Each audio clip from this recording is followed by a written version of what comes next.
Cruise with the Viking expedition ship is a cruise of scientific opportunity, discovery and enrichment, not only for the scientists aboard the ship, but also for the guests who get to share in the science as it's being conducted so they can learn more about the environment that they're cruising through.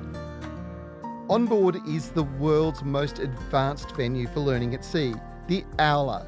The stunning panoramic auditorium is inspired by the University of Oslo's famed ceremonial hall, where the Nobel Peace Prize was historically awarded.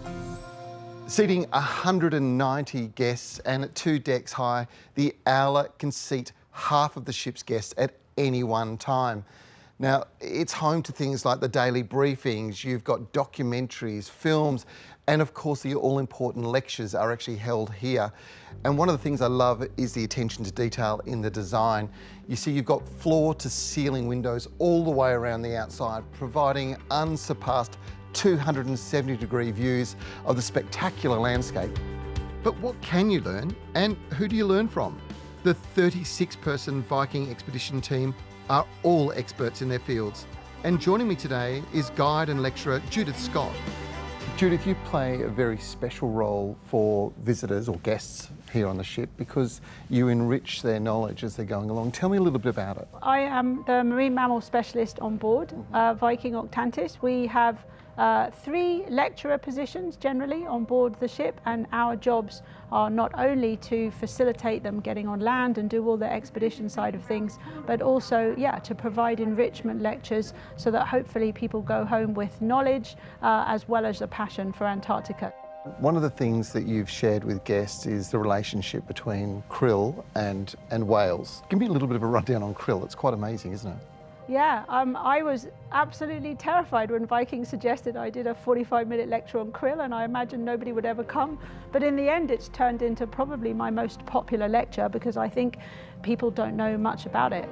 It is the Antarctic krill in particular, one species of krill that are particularly important down here, but it is the absolute keystone species of this ecosystem, and the vast majority of animals down there, the seals, the penguins and many of the whales, are almost exclusively feeding on poor little krill. The Antarctic is a very, very important place on our planet. You guys are trying to make sure that guests understand how important that is, become ambassadors for Antarctica as well, right? One of the objectives of IATO, the International Association for Antarctic Tourism Operators, which we are a part of and all ships coming down here are a part of, is to instill in us that we become Antarctic ambassadors before we join the ship and before we come and work here, and then hopefully to allow passengers to develop their understanding, not just come and tick a box for Facebook and social media, even though that's fun too. Go away with knowledge, passion, enthusiasm, so that they become Antarctic ambassadors as well. And that's partly what the science and the research that we do is all about here at Viking, and of course what the enrichment lectures and generally the information we provide on board is partly all about.